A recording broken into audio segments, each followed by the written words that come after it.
게 뭐냐면 제 마음속에 조금씩 이루어지는 하나님의 나라도 있겠지만 그건 아직 내가 내놓고 얘기할 단계 정도는 안 되고, 세 번째 더 중요한 건 뭐냐면 이 일을 하는 사람이 옆에 같이 있다는 거예요. 그 나라를 이루기 위해서 같이 뜻을 같이 하고, 자우장 하나교회 발 디디기가 힘들어서 그렇지 디뎌가지고 몇 달 다니면 갈 때 안 따라갈 수가 없어요. 이 프레셔 때문에. 안 가면 무슨 배신자 같은 느낌을 주니까 다 가고, 가면 또 갔다 와서 다음에 또 지쳤는데 또 가는 이런 사람들이 묶어진 거.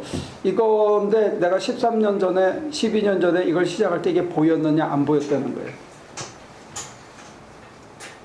그때 계시를 분명히 받았지만 그 계시가 오늘 이 모습으로 드러날 거라고는 내가 모르는 거예요. 모호한 거예요. 지나고 나서 제대로 따라왔다라고 내가 감사할 수 있는 건 뭐냐면 이 열매가 처음에 내가 생각했던 봤던 그 건물 하나 달랑보다는 훨씬 더 의미 있고 풍요로운 것이라고 내가 받아들인 거예요.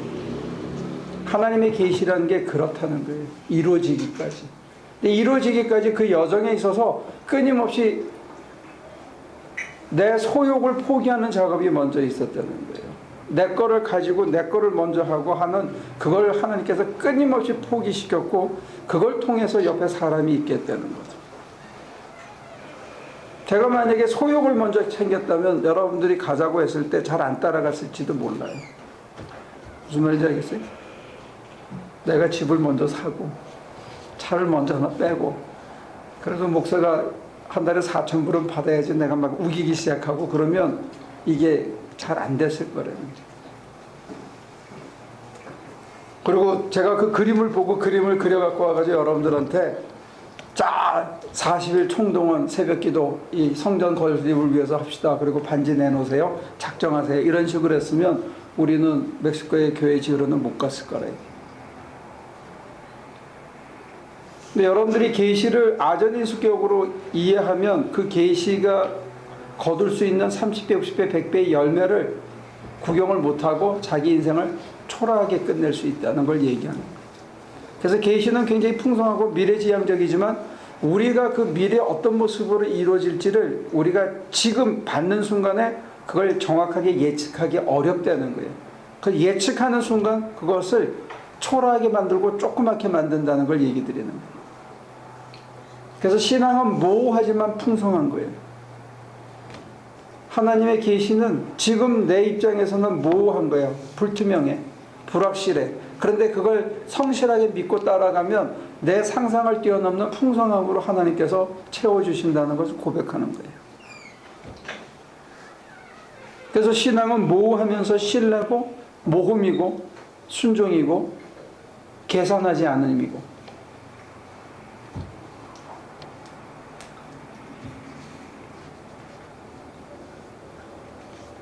그게 그래서 맡길 수 있게 되는 거예요. 혼자만 드립다 떠드는 것 같아, 다들.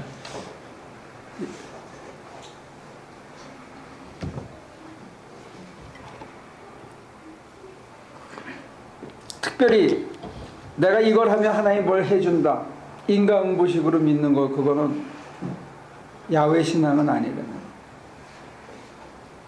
내가 이걸 하면 하나님이 이걸 채워주신다, 하나님은 로또를 파시는 분이 아니라는 거예요. 보험이 아니야. 지난 3일 동안 깨달았어요. 보험이 아니라는 거. 간증해봐. 네, 깨달았어요. 마음 깊숙이. 응? 절실히 깨달았어요. 보험은 아니다. 하나님께서는 다른 위로도 주시고 다른 의미도 주고 다른 충만감도 주시고 한다는 거지. 그치? 3일 동안 많이 컸네. 신앙이 많이 커버렸어.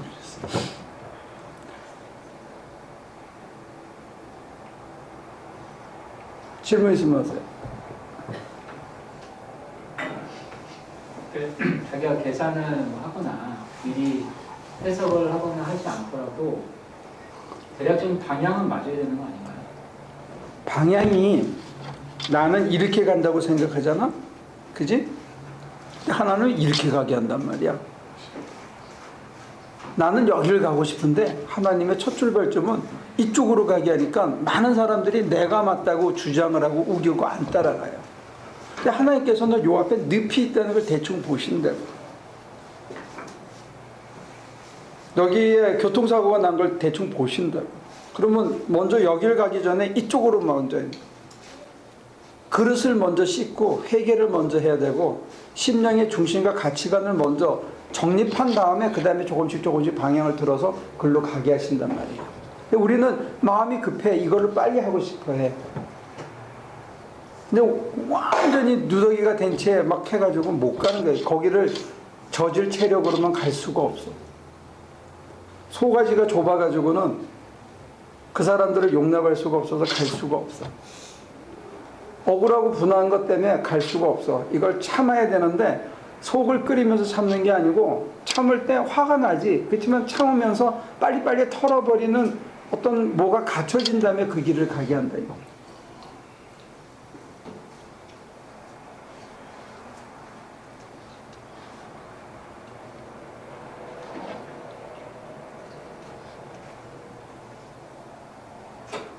그러니까 이쪽으로 가야 될지 이쪽으로 가야 될지를 이쪽으로 가야 되는 거는 가르쳐 주셔요. 그건 가르쳐 네, 이거를 포기하면 이쪽으로 가야 되겠다는 생각을 내려놓으면 이쪽은 보여. 그리고 조금씩 따라가다 보면 여기가 아니고 그 너머야 너머. 사람이 영특해서 대충 비슷하게는 봐요. 이쯤을 봐. 근데 하나님이 이끄시는 데는 돌아서 여기를 가 있어. 여기서 보면 비슷한데 약간 비껴져서 이쯤 가 있는 거예요. 훨씬 멀리. 화이트헤드는 여기에 머무는 걸 악이라고 그랬어요. 트리비얼리티라고 했어요. 근데 그 너머를 여기에 머무는 게 아니고 이렇게 돌아서 넘어가는 거예요.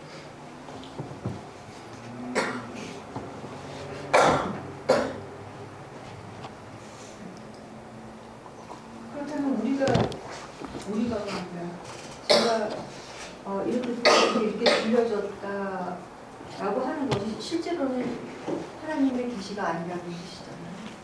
half and half라고 굳이 양적으로 얘기하면 half and half라고 얘기할 수 있어요. 듣는 순간 자기한테 유리하게 해석해버리고 그림을 그려버려. 뭔가 모타리가 있으니까 하는데 그 모타리를 받을 만한 우리가 정결하지가 않더라는 게 심장이. 그리고 살아온 습관이 하나님의 뜻에 늘 합한 삶을 살아오지가 않았던 거예요, 우리가.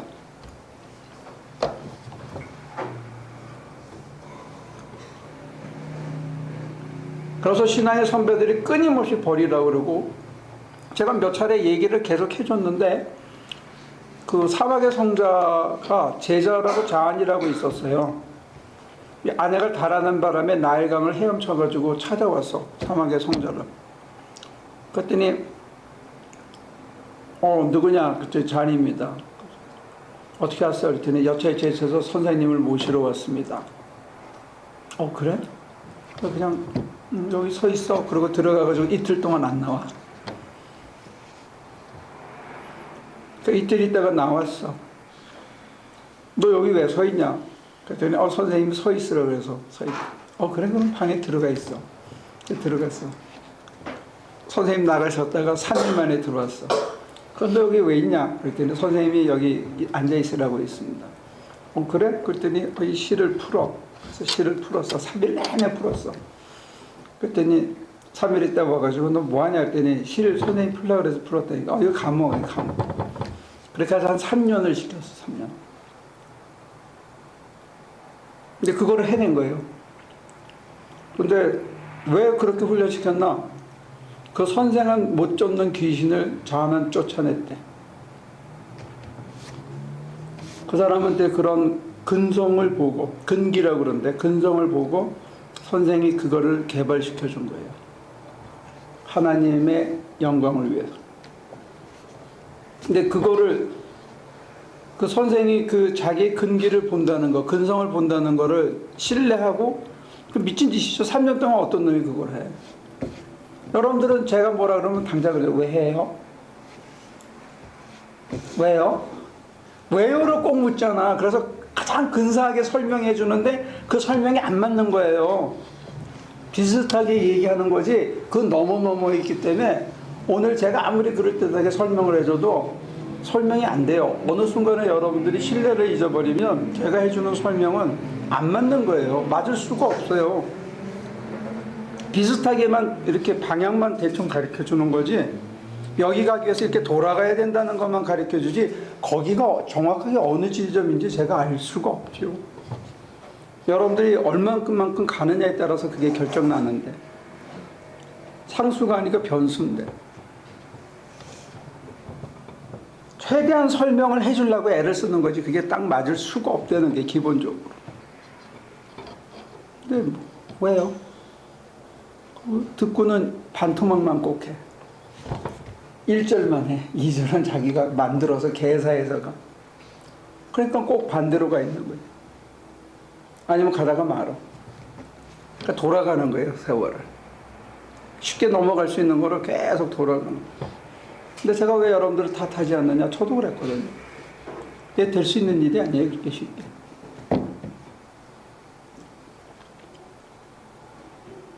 선생이 뭐 하는 사람이냐면 그 사람 속에 있는 근성을 긁어내주는 거예요.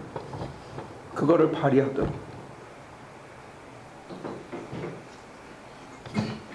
그것을 현실에서 무한히 발휘할 수 있도록 도와주는 역할을 하는 게 제가 하는 일이고 그게 이제 복제라 그러면 말이 어폐가 있고 그걸 다음 사람한테 똑같이 해결해 주는 게 이제 여러분들이 교회 안에서 새로운 리더십을 갖게 되는 거죠. 그리고 이제 우리 후배들이 그걸 또 다시 이어서 하게.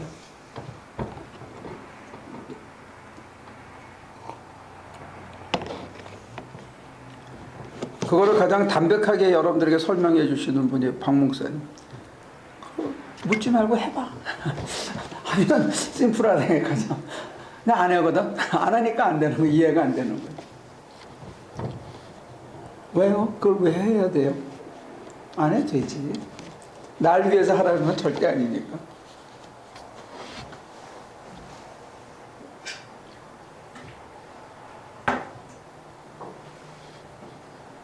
여러분 각자를 위해서 해보라는데 어떤 경우는 정말로 이 비터라고 그러죠. 쓰고 아프고 애리는 거예요.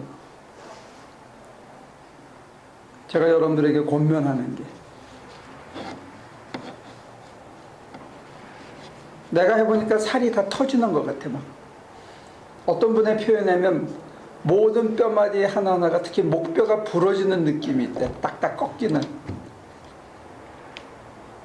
뼈가 부러지는 느낌이 있다는 거.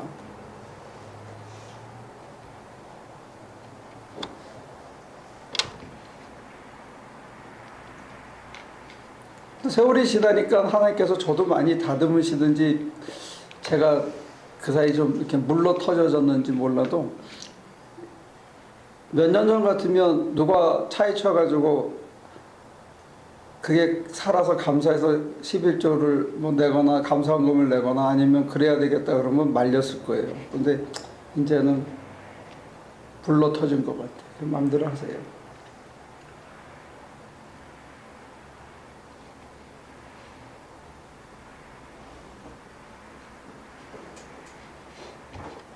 여러분이 좋을 때 하나 교회 온 거예요.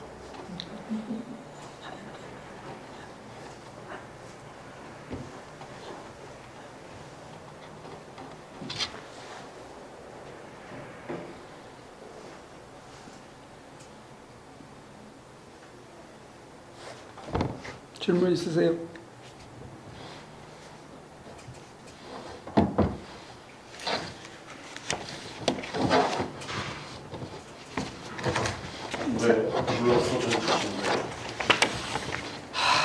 손자도 보고 이제 살 날도 얼마 안 남고 그렇게 기쓴다고 억지로 되는 것도 아니고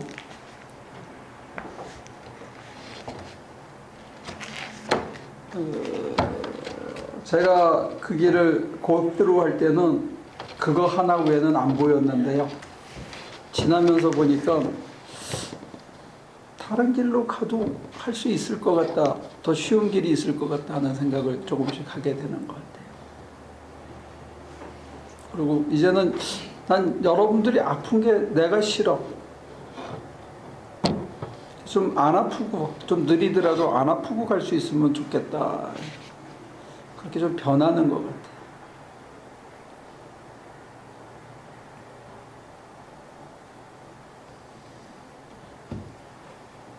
근데 안 아프고 되나요?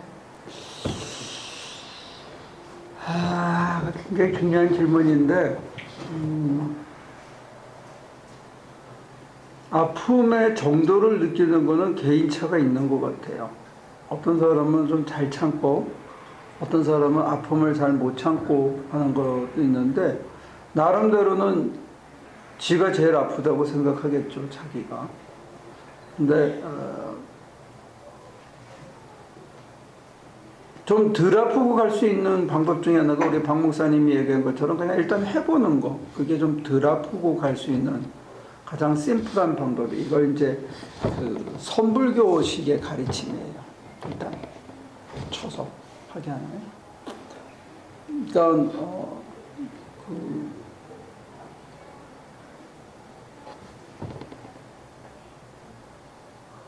우리가 지난 토요일 날그 제수잇 신부님 강연하는 걸 들었는데 그 사람들 방식으로 얘기하면 일단 해보는 거죠.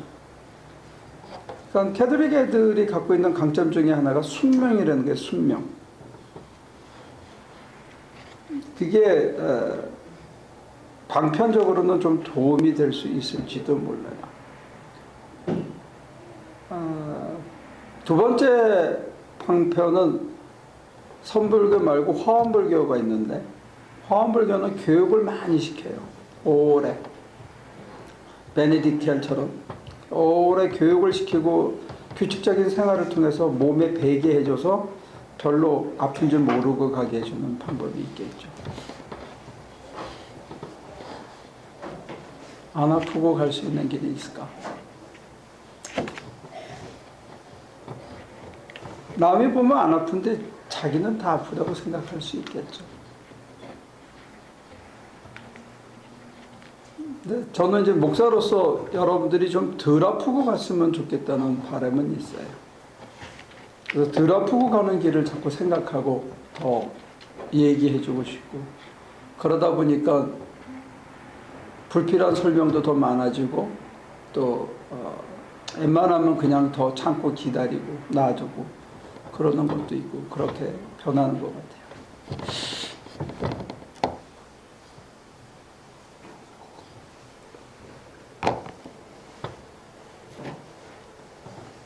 덜 아프고 가려면 제가 권할 수 있는 거는 가치관을 바꾸는 거예요.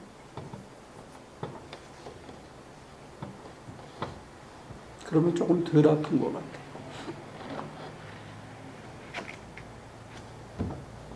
그리고 신학생들한테는 제가 가감없이 얘기를 하는데 사실은 언젠가는 일반 교인들 전체에게 퍼져야 되는 덕목이 뭐냐면 자기 자신한테 자기가 하나님께서 이걸 원하신다고 받아들여야 되는 덕목 제1호가 있는데 그게 뭐냐면 하나님 외에는 아무것도 소유하지 않는다.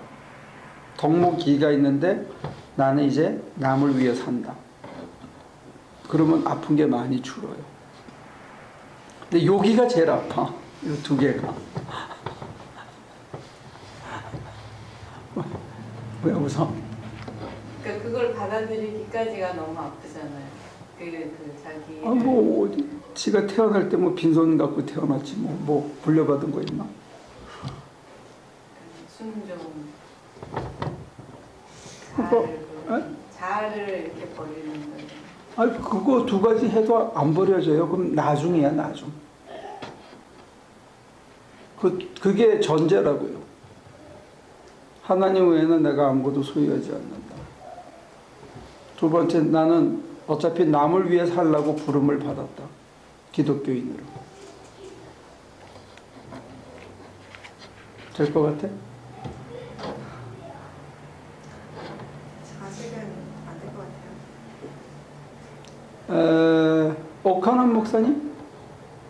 그 목사님은 그렇게 하는 사람을 광인이라고 불렀어요. 광인론이라고. 예수에게 미친 사람이라고. 굉장히 격정적인 단어를 썼는데 그 사람들은 이제 교육을 통해서 거기를 가리킨 거고, 지금 저는 여러분들에게 이제 주제로 던지는 게, 각자 씨름하면서 만약에 그걸 받아들일 수 있으면 덜 아파요, 사는 게. 근데 하나님께서 각자의 근기에 맞게 계속 질문을 던지셔요. 어떤 질문을 던지느냐?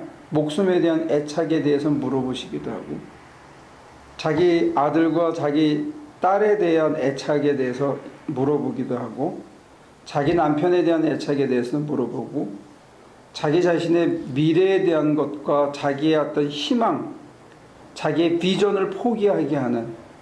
그래서 어떤 목사님 후배가 자기의 뭐 철학이 어쩌고 저쩌고 그래서, 야, 종놈이 무슨 철학이 있냐? 종은 그냥 시킨 대로 사는 거지. 그랬더니 그게 강성도 목사의 목회 철학이래요. 야, 난 철학 같은 거 없다. 바울은 철학 같은 거 없었어요. 그냥 종은, 그러니까 그렇게 계속 이끌어 가셔서 나중에 자기가 자기를 비워 종의 모습으로 살기까지 받아들이게 되면 그때는 사는 게 덜 힘들 수 있대요. 덜 아플 수 있대요. 근데 종이 되기 전에 전제가, 주인이 부르시면 고기 잡다가 따라가려면 일단 무소유해야 되고요. 그 다음에 제자에게 뭘 가리키냐면 하나님 나라를 가리키시는 거예요, 주님이. 근데 그 하나님 나라를 자기가 누리고 사는 것도 있지만 다른 사람에게 그 하나님 나라를 선포하고 전하라고 부르신 거거든요. 그거를 감당하겠다고 내가 두 개의 전제를 받아들이면 그 다음에 내가 종으로 살기 시작해지는 거예요. 그 세 번째 단계에 가면 이제 하나님 나라가 조금씩 가까이 느껴지기 시작한다는 거죠. 그러면 건물 교회가 아니고 내 심장 안에 이루어지는 교회, 그리고 그것이 좋아서 모여지는 사람들의 공동체로서의 교회, 이게 이제 가까워지는 것이 아닌가, 저는 그렇게.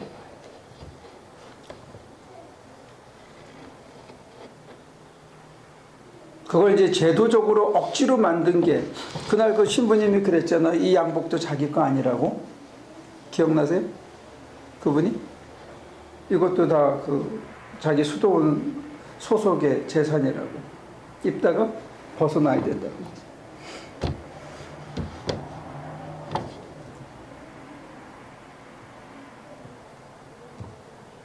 근데 종이 안 되면 자아는 살아있어요. 그 자아 때문에 늘 괴롭죠. 그 옛 자아가 살아있기 때문에 하나님과 하나 되어진, 하나님의 뜻에 모호하지만 늘 인도되어지는 자아, 새로운 자아, 주 내 마음에 언제나 계시고 나 주 안에 있어의 그 삶, 그게 잘 안 이루어지는 것 같아요. 거기가 우리의 꼴이라는 거 기억하시면 좋겠어요.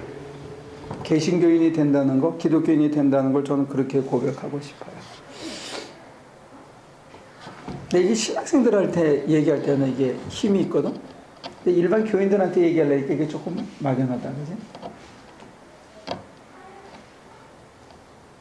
왜냐면 그 사람들은 그래도 자기네 나름대로 뭘 버리고 이제는 주를 위해 살겠다고 결단하고 온 사람들이니까 얘기를 과감하게 할 수 있는데, 사실은 기독교인이 된다는 것은 이 역사 속에서, 이 사회 속에서 살면서 기독교인이 된다는 것은 사실은 그거여야 되지 않나 저는 생각하는데, 그게 여러분들한테는 조금 뻑뻑하게 와 닿을 수 있어요. 근데 그게 지나고 나면 일체 자유가 이제 시작되는 것 같아요. 그래도 배고프고, 그래도 졸리고, 그래도 열받고, 그거는 감정의 기복은 따라오는데, 그게 얼마나 홀드된 채 가느냐, 그거는 차이가 있을 거예요.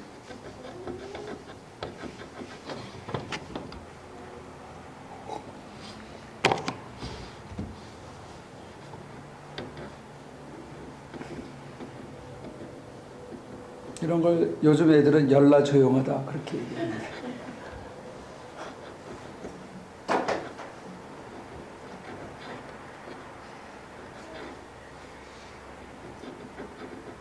그거와 더불어서 저는 종을 교만이 참 저를 많이 괴롭히거든요. 그러겠지? 네, 그거는 이런 과거의 열등감이나 이런 데서 비롯된 건지. 왕년에 그래도 선교사로 몇 년 나가서 살은 것 때문에 그러겠죠.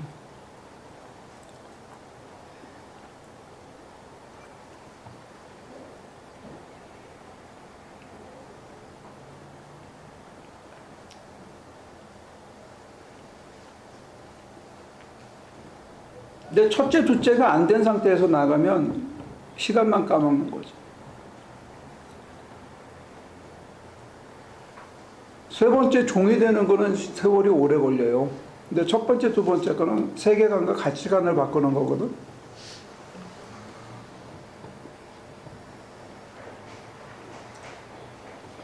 선교사로 나가도 자기 왕국을 건설한다든지 자기 거를 챙긴다든지 내 목표에 대해서 나라는 게 붙들고 있는 한은 그 사람들에게 자기 시간과 삶을 나눠주는 게 늘 아깝고 계산이 되겠죠.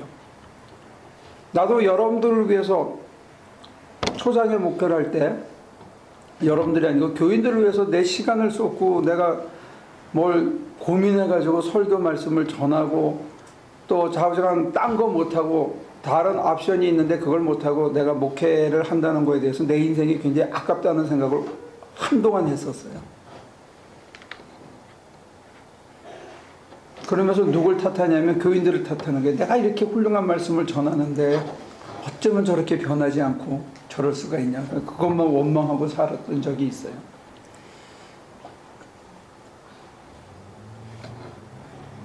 이제는 관심이 없어졌어. 그래서 좀 너그러워진 것 같아.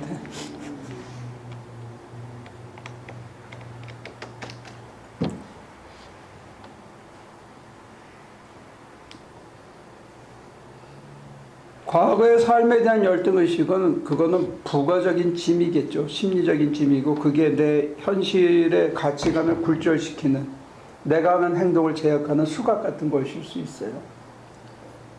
근데 그런 거 내가 무소유한다는 것은 그것도 소유하지 않는다는 거예요. 여러분들은 재물만 소유하지 않고 차만 안 갖는 거를 무소유라고 생각하는데 내 과거에 대한 기억이나 그거에 대한 내 평가를 무소유하는 거예요. 그래서 자유가 시작되는 거예요. 지나간 실수에 대해서 철저히 포기하고 회개하고 생각날 때마다 또 포기하고 회개하고 돌이키고 하면서 공간이 여백이 넓어지면서 자유가 시작되는 거예요.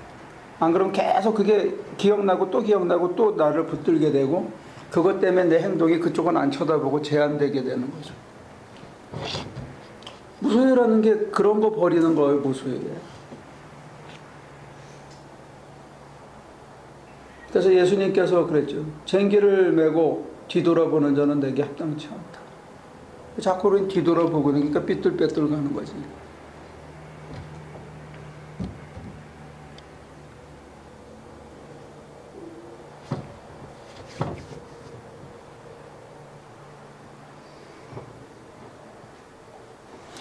모든 평신도들, 모든 기독교인들이 무소유적인 삶을 사는 날이 올 수 있을까요?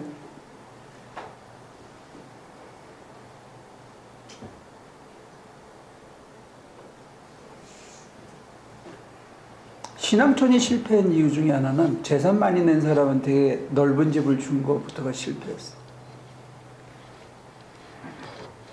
많이 바친 사람은 좀 넓은 집, 좋은 집에 살게 해준 게 그 사람들이 실패한 이유.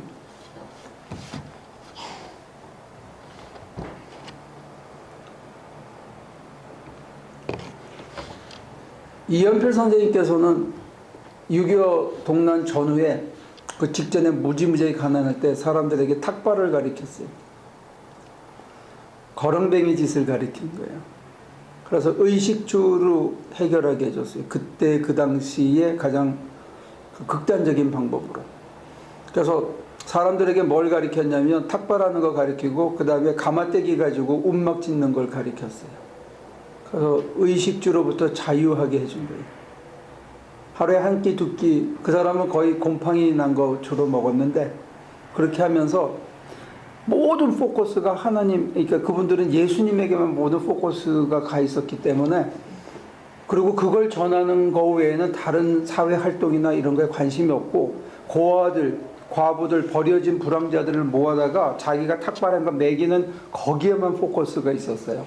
그리고 하루 종일 예수님만 사모하는 거예요. 특히 이현표 선생은 거의 하루에 8시간, 9시간, 10시간 이상 계속 기도하는 그때의 극단적인 모습으로 그런 게 있었어요. 그것도 극단적인 형태의 무소유예요. 근데 그게 그 전통이 아직도 남아서 전에 우리 무슨 복?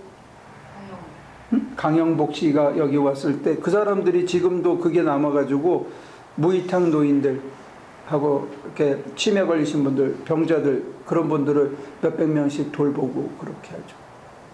근데 그분들의 그 정신적인 서포터나 자원봉사자들은 다 뭐 하냐면 그 이현표 선생이 중학생들 애들 데려다가 머리 이렇게 깎고 하얀 저고리에 까만 치마, 까만 고무신 씻겨가지고 다 동일하게 그렇게 해가지고 그 사람들을 키워서 거기 아직도 그게 남아있는 거예요. 그게. 근데 이게 어필하지 못했던 게 너무 극단적인 형태로 오랫동안 고집해서 그 모습을 지금도 50년, 60년이 지났는데도 이 사회 현상하고 안 맞은 거예요. 그때 6.25 전후에 그 다음에 해방되기 직전에 그 처절한 삶에서는 그게 어떤 사회운동으로까지 승화할 수 있는 그래서 동광원이라든지 고원운동을 제일 많이 했던 그런 분들인데 그게 이제 시대 상황에 적응이 안 된 거죠.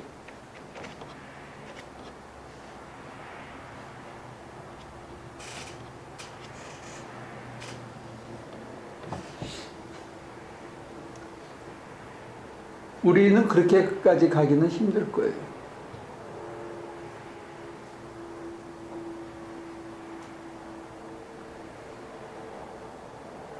또 봐, 안 아프고 가는 길 가르쳐주면 아프다고 안 하잖아, 벌써. 그지? 자기네가 물어봐 놓고 기껏 대답해 주니까 딴소리 하잖아.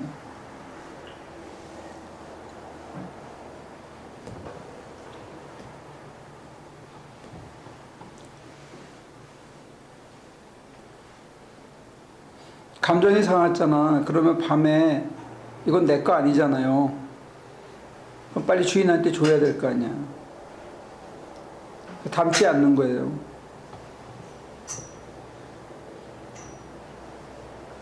마음이 불이 났어. 활활 타오르는데 이걸 주인한테 돌려줘. 그러면 쿨해질 거 아니야.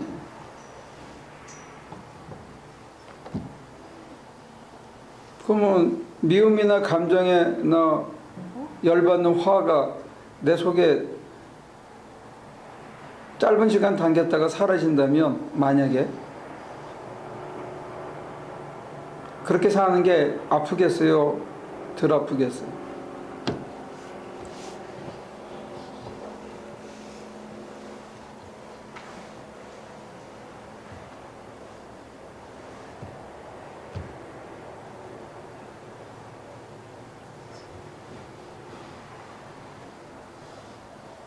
근데 우리가 1년에 한 열흘 정도는 그렇게 해보지 않나? 무소유로?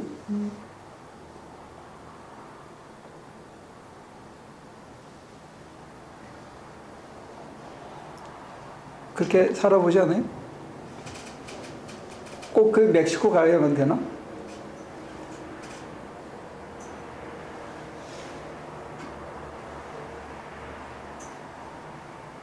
그래서 여러분도 올라올 때 내가 아울렛 같은데 못 들리게 하는 거야.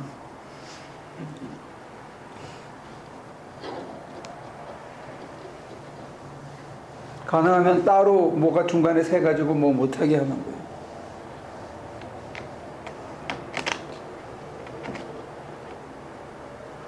다 같이 먹잖아요, 그죠? 메뉴가 다른가?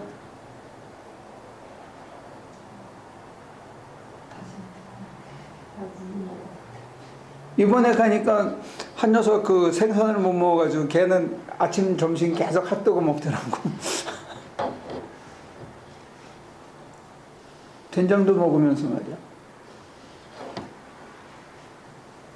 다 똑같이 먹지? 잠도 다 같이 자지? 지 돈 갖고 있다고 해서 어디 군대 PX 같은 데 가서 따로 몰래 먹을 수 있는 것도 없잖아. 그죠? 몸이 힘드니까 예배까지 끝나고 나면 차 타고 어디 가가지고 뒤에서 무슨 잠시 외출 나갔다 오고 그런 사람도 없잖아.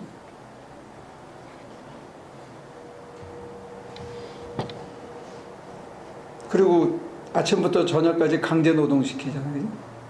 노역을 시키죠. 그때 여러분들이 괴로워 죽겠다냐고. 걱정이 태산 같다냐고요. 옆에 사람이 얄미워서 분해서 죽을 것 같았냐고요. 응? 남편이 한마디 한 게 분해가지고 못 살겠다냐고. 서로 떨어져 있으니까 좋지, 그지? 안 부딪히고.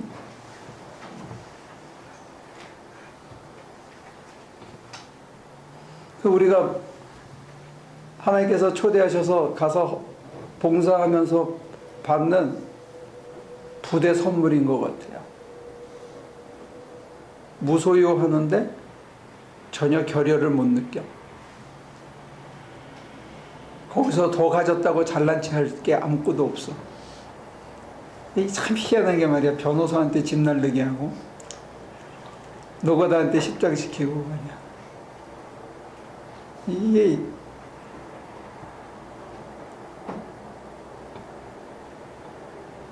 그래서 증산교에서는 그 상생의 같이 더불어 사는 그 상생의 세상이 이루어지려면 이게 엎어지는 역사가 먼저 있어야 된다. 회환이라는.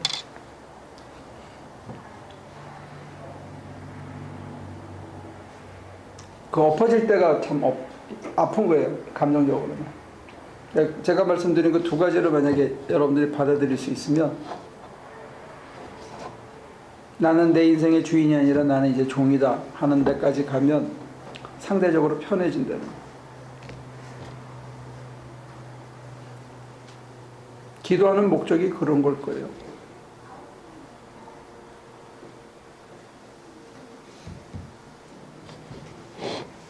1번 찬송하고 찬양 같이 드리고요. 여러분들 질문 있으면 다시 얘기해요.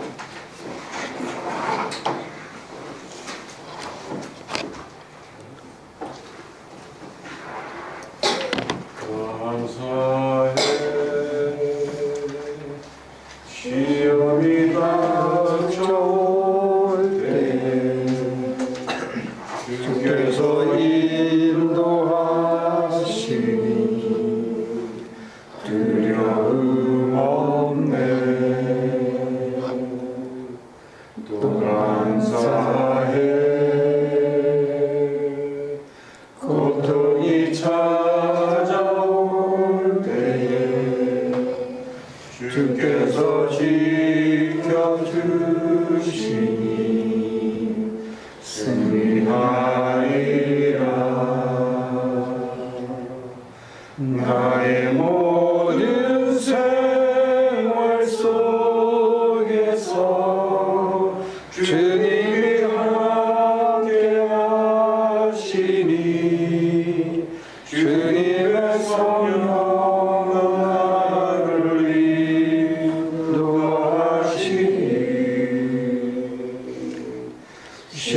시험이 나를 찾아올 때 주님 지켜주시니 주님의 성령 나를 인도하시니.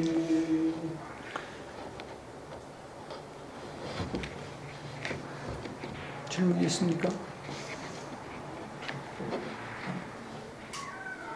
네, 물어보신 분 그렇게 살 수 있을 것 같아? 가기는 가야죠. 네. 그렇게 하면 될 것 같기는 해요? 어? 지금보다 더 편해질 것 같으냐고. 네, 마음.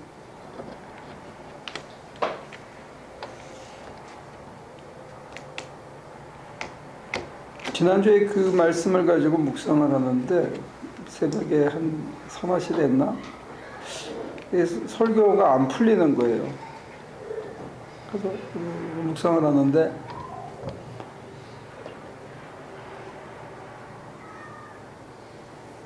예수님께서 부활의 삶을 살면서 이거를 관통하셨다는 거예요. 아, 이게 부활이구나. 우리가 그렇게 살면 그게 부활이구나. 그런 생각을 주셨어요. 저도 그렇게 사유화해 본 적이 없어요. 이걸 연결고리를. 근데 이게 부활이구나. 내가 다른 거 쳐다보자고 한 사람만 쳐다봐서 그 사람을 살리는데 내 인생을 다 줄 수 있으면, 그렇게 만약에 살 수 있다면, 불교인들은 일심이라 그래요. 뭐 하나 할 때 한 가지만 생각하라고 그러거든요. 다른 걸 생각하지 말라는데, 예수님은 그 사람 하나만을 보고 모든 현실적인 제약을 이렇게 관통하셨다는 거예요. 그게 부활이구나. 그런데 저나 여러분들이 예를 들어서 무소유하고 남을 위해 살겠다고 그러고 내가 종으로 산다 그러면 나라고 하는 모든 굴레는 이렇게 관통할 수 있어요. 그게 더 이상 내 삶의 벽이 안 되는 거예요. 내 자존심, 내 체면, 내가 싫은 기호 이런 걸 그냥 한 방에 관통해서 다 뚫고 들어가는 게, 그게 다른 사람한테는 제약이 되고 체면이나 이런 게 이 사람을 끌고 가면 뭐가 되지만 내가 그거 다 놓으면 이렇게 그냥 관통하는 게, 이게 현실을 사는 삶의 부활의 모습이 이런 거구나. 야.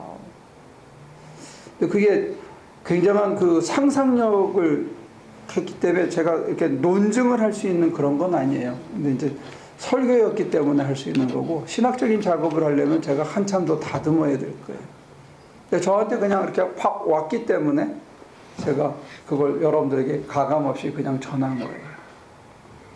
그러면 그 부활이 목사님이 부활의 삶을 살았다는 거예요? 아니면 예수님의 부활의 삶이 이렇게 관통하여 나도 또한 부활이, 예수님은 사시는 동안에 이미 부활의 삶을 사셨고, 그 몸으로, 신령한 몸으로 역사적으로 부활하셨고, 그 부활하신 분이 지금 내 안에서 부활하셔서 내가 그분처럼 지상에서 부활의 삶을 살라고 이끄신다고 나는 믿게 된 거라는 거예요. 그게 한 고리로 이어졌다는 거예요. 그러면 내가 이 땅에서 부활의 삶을, 영원한 생명의 삶을 산다고 했을 때 그게 구체적인 뭐냐? 내가 살아가는 내 삶의 모든 것들의 장애가 나한테는 하나도 없어. 그러면 나는 부활한 삶을 산다고 봐. 학이고 학벌이고 직업이고 수당이고 월급이고 이런 게 걸림이 안 되면 그게 부활이죠. 당당하게 만드는 것 같아, 사람을.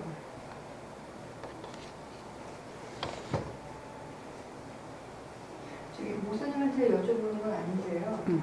제가 그 장순희 씨가 교만이 괴롭힌다라고 했는데 그 개인적인 교만을 물어봐도 되나요? 따로 물어봐.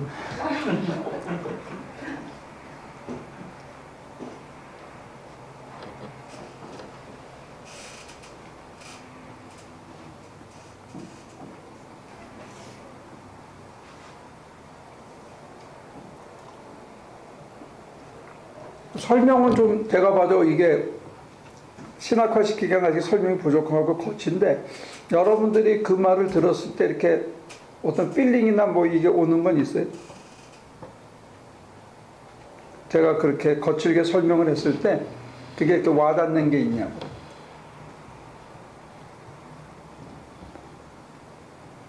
미스터 벤은 어떻게 생각해요? 당연히 와닿는 게 있죠.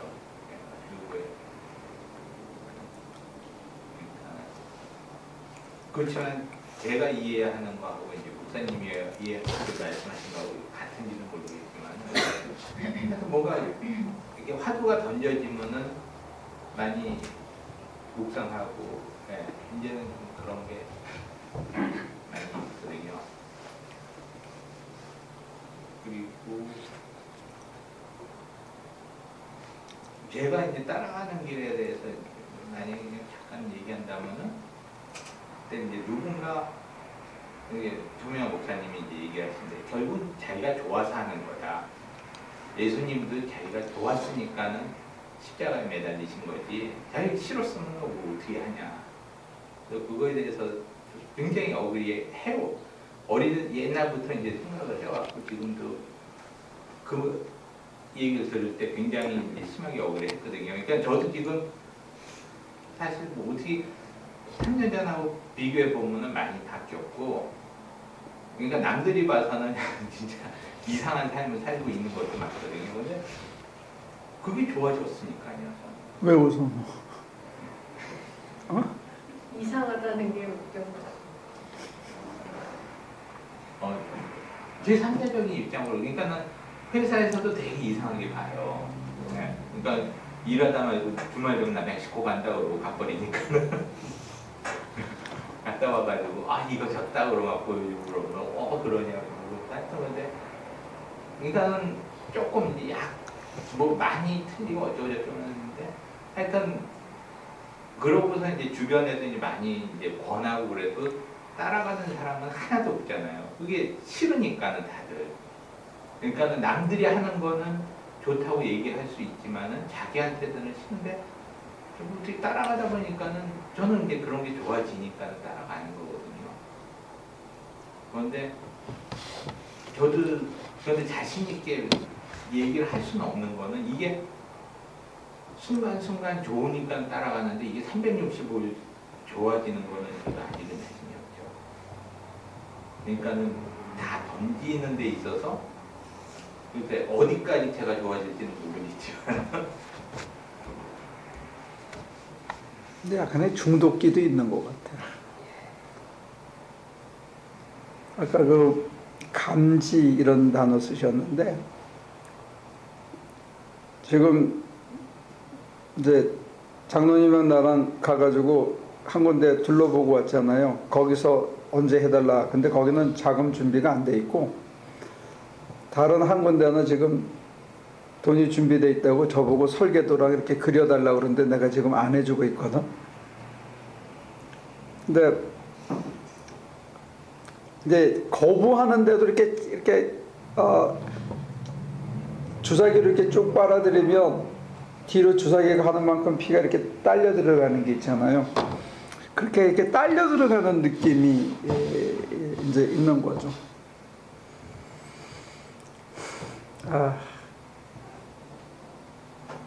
갔다 오고 나면 이제 진이 빠지는 것 같아요. 힘이 딸리는데 또 얼마 쉬고 나면 또 이렇게 빨려가고 그러니까 글쎄 그게 중독이거나 자기 도취가 아니어야 되는데 그러려면 저나 여러분들이 그 날선 이성이 마비되면 안 될 거예요. 영적인 순종과 날선 이성은 같이 가야 될 거라고 나는 생각해요.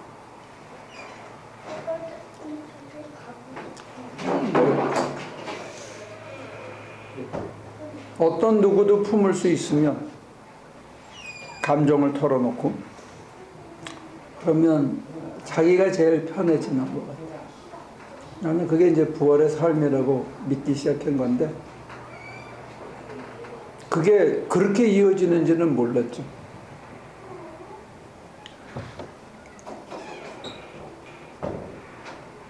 설교의 강점은 그런 상상력인데 대신 이제 많이 묵상하면서 꼼꼼히 따져가야 될 거예요.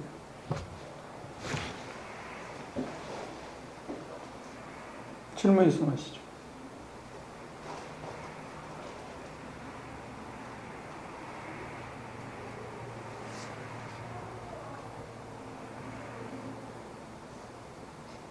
그러면 요번에 이렇게 부활이라는 아직은 잘 다듬어지지 않았지만 이렇게 부활이란 이런 거구나 하는 그 생각이 관통하기 전까지 목사님한테서의 부활의 생활이라는 거는 어떤 거였어요?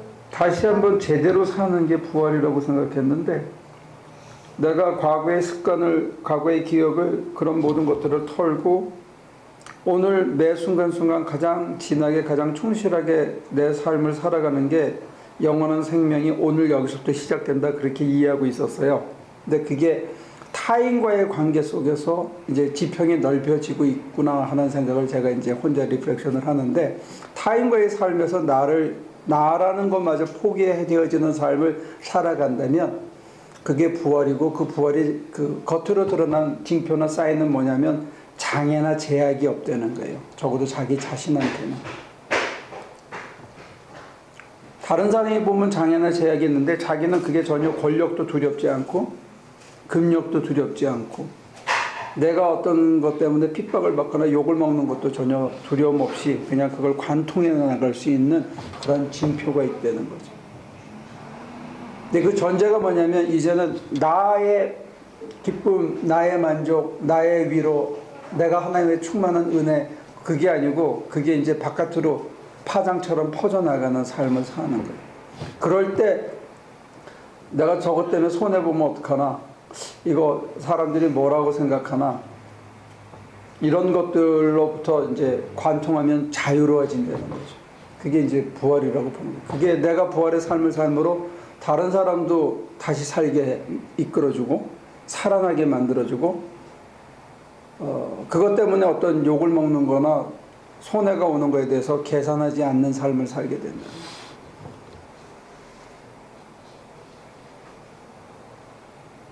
제가 리플렉션 한 거는 그런 거예요.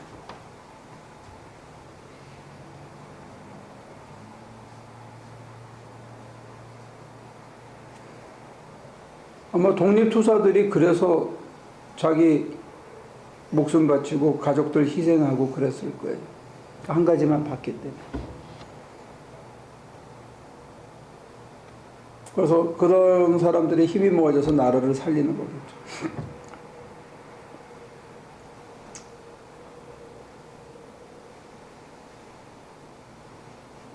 조선시대 때는 대한민국 기독교인들은 전부 독립수사였거든요. 기독교인이 된다는 것 자체는. 오늘날의 이민사에 사는 기독교인들은 그런 의식이 전혀 없는 거지.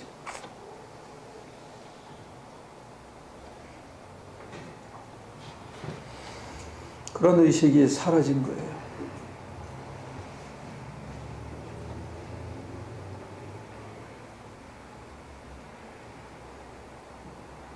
근데 뭐 어차피 경제적으로 못 살 밖에는 그런 의식이라도 갖고 사는 게 낫지 않을까? 내가 너무 경망스럽게 얘기하나?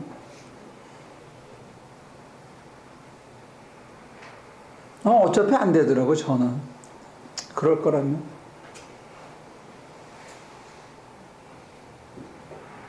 하는 거예요? 말하는 거예요? 네? 하라는 거예요? 말하는 거예요? 알아서 하는 거예요. 설명해 주시면 안 된다는 건. 알아서. 아니, 뭐가 안 되냐면 저는 경제적으로 성공하고 현실에서 승리하고 이게 잘 안 되니까 어차피 거기다가 바칠 노력으로 이쪽에 바치겠다 이거죠.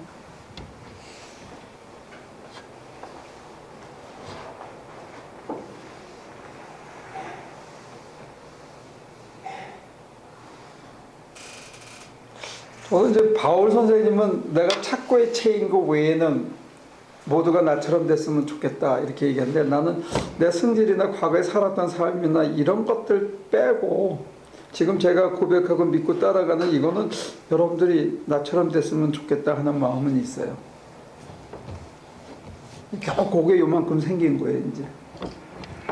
그래서 제가 간증도 하고 제 속에 있는 얘기도 이렇게 털어놓고 얘기하는 거예요. 성질은 담지 마세요. 큰 소유인데. 그거 다 버리려고 길을 써도 이게 자꾸 기가 나오는 거니까 그거는 담지 마시고 여러분들이 그 느긋한 성격을 다 가지시고 이렇게 하면 더 좋을 거예요.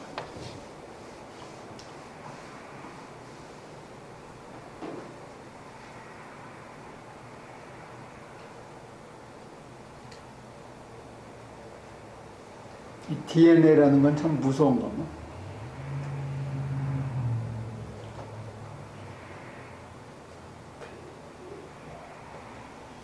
제일 안 아프게 갈 수 있는 길 물어본 사람이 어디 간 거야? 모니카 씨는 그렇게 될 것 같아요? 안 아프고 살 수 있는 길? 안 아프구나 안 될 것 같아요. 어? 안 아프구나 안 될 것 같아요. 그게 아픈 게 아니라니까. 설교 들으면서 그런 생각했거든요. 제가 정말 벽을 뚫고 지나간다는 게 그게 자체가 무서운 건지 아니면 벽 뒤에 있는 인간이 무서운 건지 그것도 잠깐 그 둘 중에 뭐가 더 무서운 건지 잘 모르겠고 그리고 코가 높아가지고 벽에 코부터 깰까봐 그런가? 아니 지나가- 그러니까 그 두 개가 다 똑같이 두려운 것 같아요. 근데 그거는 맞는 것 같아요. 그러니까 일단 재기 전에 부딪혀 봐야지 그게 목사님이 겪으신 거랑 저한테 오는 거랑은 다를 것 같다는 생각이. 모양과 냄새는 다른데 그거 안개처럼 무너진다는 거는 동일할 거예요. 근데 뭐 원해서 그렇게 됐던 건 아니지만 저는 되게 급작스럽게 이렇게 그 소유하는 거에 대해서 이렇게 제동이 걸렸잖아요. 일단은 팔아치우고 없애는 거 많으니까. 그런 그러니까 그때 당시에는 너무 그게 두려운 뭐 따질 수도 없는 벽이었지만 지나오고 나서 저한테는 그게 너무 그러니까 그 이전에 네. 소유의 벽, 소유를 잃는 벽이라면 그 이전에 허망이나 허전이라는 벽을 소유하면서 갖고 있었을지도 모르죠. 그러니까 그 모든 게 그냥 한꺼번에 무너졌다는 생각이. 네, 그러면 지금 소유가 사라지는 뒤에 허전이 남아 있는지를 봐야지. 아니 그런 게 아니라 이렇게 그럼 하나를 주고 하나를 얻은 거죠. 그러니까 그거에 대해서 미련이 있다는 게 아니라 이제 지나온 걸로 봤을 때 그러니까 내 그러니까 의도는 아니었지만 그 세팅에 대해서 감사하다는 생각을 하게 됐으니까 그렇죠. 그만큼의 얻은 자유가 있는데 그렇죠. 그러니까 벽을 통과하는 게 내가 걔를 위해서 뭐 누구를 위해서 이게 아니라 그러니까 저 자신을 위해서 그게 되게 자유하다는 스스로 포기할 수 있는 것들이 많아졌다는 게 굉장히 이렇게 자유한 마음을 줬단 말이에요. 그래서 벽을 하나 넘은 사람은 두 번째 벽이 더 단단하고 더 두꺼워 보여도 하나를 넘기가 어려운 거지. 두 번째 벽은 아무리 크고 두꺼워 보여도 첫 번째 벽보다는 쉬워요. 그러니까 이렇게 행동이나 생각이나 마음이 이렇게 일치가 될 때도 있지만 분리가 될 때도 많아서 나는 정말 하기 싫은데 이거는 지나가야 되는 거야 라는 생각이 들어서 깨달음이. 네, 그냥 가는 방향으로 그냥 속으로 막 난리가 나더라도 하기는 하지만 그러니까 가끔이 아니라 설교 말씀 드리면서 내가 벽이 무서운가 인간이 무서운가 진짜 그런 생각을 정말 인간도 벽이에요. 또 하나의 벽일 뿐. 그러니까 통과하고 내가 거기를 통과해서 보게 될 게 뭘까 뭐 이런 생각도 들고 근데 뭐 시간은 어쨌든 흐르고 제가 엊그저께 영화를 하나 봤는데 그 인터스텔라 봤거든요. 근데 그 영화에서 그런 장면이 있었어요. 그러니까 블랙홀을 통과하면서 그러니까 그 우주인들이 얘기를 하는 거예요. 그러니까 이 뒤로 가면 어떻게 되냐고 그랬더니 그건 아무도 모른다고. 근데 거대한 힘이 있어서 우리가 살고 있었던 3차원, 우리가 상상할 수 있었던 4차원 그거를 넘어서의 수많은 차원이 있어서 나는 모른다고 그 이제 과학자가 얘기를 하는 거예요. 근데 그 사람이 거기를 이제 죽게 될 상황이 돼서 스스로 이제 그 모든 걸 살겠다 죽겠다를 포기하고 자기를 분리시키는 상황이 돼서 거기를 이렇게 통과해가지고 정말 시간과 공간이 막 교차가 되는 지점에 갇힌 거예요, 이 사람이. 그래서 자기의 그 수많은 과거들을 돌아보고, 그러니까 그 사건들을 보게 되더라고요. 근데 과학적인 그런 지식도 없어서 잘 모르지만 저는 그 영화 보면서 시공을 초월하는 하나님이라는 게 이런 건가 보다는 생각을 했거든요. 그러니까 그러니까 이 주인공이 과거로 돌아가는 거예요. 자기가 어떤 결정을 했던 그 과거로 돌아가서. 근데 아무튼 그 영화의 주제는 그러니까 이 모든 차원을 아울러서 가장 힘이 센 거는 사랑이라고 그렇게 얘기를 하더라고요. 근데 이제 어떤 난 그 영화를 안 봤지만 타임캡슐을 타고 과거로 돌아가가지고 과거에 내가 A를 선택했기 때문에 오늘 내가 A 플러스의 인생을 살고 있는데 A 대신에 B를 선택해서 B 플러스의 인생을 살 수 있다는 가설들을 피잖아요. 그죠? 공상과학 영화에서 과거의 시간으로 돌아가는 거야. 그런데 기도 생활에서는 그거와 유사한 일이 가능해요. 그러니까 과학적으로 또 우리가 실제로 그렇게 해내는 그거는 이제 하나의 공상과학에 있고 그게 가능한지 그건 모르는데 헨리 나우인이 제일 강조하는 것 중에 하나가 그런 거예요. 과거로 돌아가서 과거를 내가 잘 살피고 과거를 그다음에 상담 심리학을 하는 그 클라인벨이라는 교수도 그걸 강조했는데 내가 과거를 어떤 식으로 재구성하느냐에 따라서 이해하느냐에 따라서 내가 그걸 상처로 생각하고 부끄러움으로 생각하고 수치로 생각했던 내 과거가 있는데 내가 오늘 그 과거로 돌아가는 거야. 기도 속에서 상상을 하고 기도를 많이 비우고 내려놓고 나면 과거에 묻혀있던 게 떠올라요. 자연스럽게. 그래서 이제 그 얘기를 하는 거예요. 기도하는 사람들이. 그러니까 여러분들이 비움을 자꾸 하다 보면 아주 어린 시절에 3살, 4살까지 거슬러 가가지고 그때 자기가 겪었던 상처, 중학교 1학년, 2학년 때 겪었던 아픔들이 떠올라요. 자연스럽게. 근데 그거가 오늘 내 행동을 제어하는 하나의 구실을 하고 있다는 거예요. 행동이 부자연스럽게. 그것 때문에 내가 어떤 것을 탐욕하게 하든지 과잉으로 더 가져야 된다고 생각하든지 아니면 그쪽은 쳐다보지 않는 부끄러운 쪽이라서 미는든지 이 미는 힘 때문에 내 행동이 제약을 받는 거예요.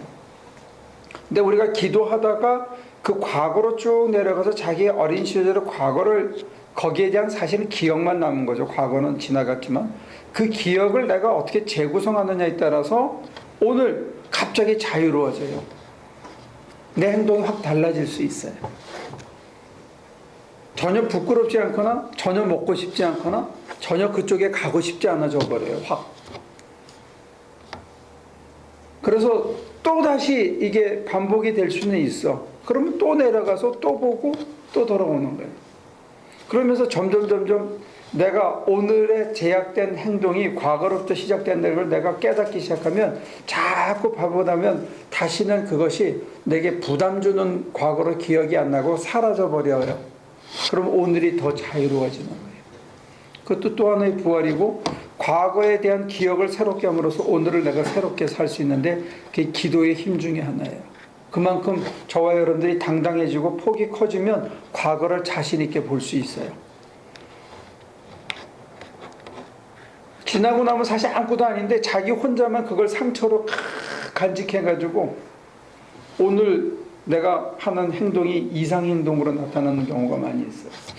저는 그 영화 그 장면을 보면서 그때 목사님이 그러니까 설교 중에 그런 얘기 하셨거든요. 그러니까 차가 양쪽에서 같은 힘으로 서로 달려올 때 어떻게 하면 피할 수 있냐고 그러니까 다른 차원으로 올라가라고 그게 참 저는 그때 그러니까 머리로 이해하면서 말장난으로처럼 그게 말로는 쉽지만 라고 생각을 했고 그런데 내가 그 현실 속에서 다른 디멘전으로 산다는 게 본다는 게 그거를 잘 모르겠더라고요. 그리고 매번 내가 이만큼은 자유해졌어 라고 생각이 되고 나서 또 다른 벽을 만나면 그 앞에서 또 주춤하게 되는 거예요. 근데 다시 막 이제 가고 싶지는 않지만 그렇다고 앞으로 밀고 나가지고 그냥 서 있고 싶은데 그런 이제 그 생각들이 그 영화의 그 장면을 보니까 그러니까 주인공이 자기의 과거 수많은 과거의 모습들하고 마주치면서 그러니까 자기가 생각했을 때 가장 결정적인 잘못을 했다고 생각하는 그 과거에 멈춰서서 그러니까 그때 자기하고 소통을 하고 싶어 하는 거예요. 근데 그 모든 그 상황이나 그거에 대한 의미가 완전히 달라진 거예요. 상담 심리학자들이 하는 것 중에 하나가 그거예요. 과거의 기억을 떠올려서 재구성하게 해줘요. 그러면 그걸로 인해서 내가 오늘부터 내가 보는 가치관이 달라지는 거예요. 근데 그거는 기도를 많이 해야 우리 입장에서는 상담가의 도움을 받아서 하는 수도 있겠지만 여러분들이 기도를 하게 되면 자연스럽게 생기는 변화 중에 하나가 그거예요. 그리고 그걸 직면할 수 있는 용기가 생겨요. 그걸 저도 여러분들도 다 쳐다보기 싫어하거든요. 자기의 수치스러운 과거를. 근데 그거를 갔는데 계속 들여다보면 이해가 되고 아프지 않게 되고 그 사람을 나를 아프게 한 사람을 용납하고 용서할 수 있는 단계까지 가요. 그러면서 오늘 내 행동 양식이나 가치관이 바뀌어요. 그것도 부활이에요. 과거로부터의 자유하게 됩니다. 허영이나 사치 이런 것들도 사실은 억눌린 과거에 대한 반작용일 수도 있고 그거는 극단적인 경험을 한 사람일수록 극단적인 행동을 하는 경향이 있어요.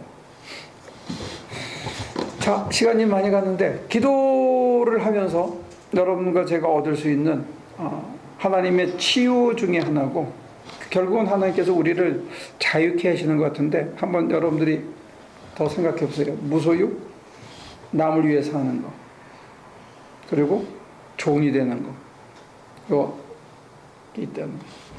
근데 그게 자연스럽게 내가 좋아져서 따라가기까지 하나님께서 우리를 치유하는 과정들이 많이 나타나는데 그 중에 하나가 과거를 재구성한다는 거예요. 과거를 이렇게 눈을 감고 있는데 과거가 떠오르면 처음에는 회피하는데 다음에 떠오를 때는 회피하지 말고 그 배경 전체를 보려고 한번 애를 써보세요. 렘브란트의 돌아온 탕자의 그림에 보면 아들 없는 아버지가 있지만 저 뒤에 숨어있는 어두침침한 데에 있는 형의 그림자, 형의 그 어둑어둑한 얼굴이 보이거든요. 그런 식으로 우리는 언제나 그 두 얼굴만 보려고 그러는데 기도하다 보면 그 배경이 점점 넓혀서 그 전체가 다 보이면 이해가 가능하고 수용이 가능해지는, 그러면서 하나씩 털게 되더라고요. 한번 활용해 보십시오. 기도할게요. 하나님, 우리 식구들이 영적으로 많이 성숙해져서 이제 당신이 원하는 삶 앞에 다가갈 때도 두려움이 없어지고 감사함으로 정말로 많은 장벽이 있어도 한 칸 한 칸 두려움 없이 나갑니다. 우리가 다가갈 때 그 장벽이 스스로 사라지게 도와주시고 사람이 만든 장벽들이 얼마나 허망한 것인지 하나님의 은총 안에 살아가는 삶의 자유와 풍성함을 여기 있는 우리들이 다 누리게 하셔서 현실의 소유나 생각이나 날 위해서 애착을 갖는 그 허황된 옛사람의 환상들을 모두 털쳐버리고 당신의 종으로서의 참 자유를 누리며 사는 거룩한 삶에 우리 모두가 함께 나갈 수 있도록 도와주옵소서. 예수님의 이름으로 기도합니다.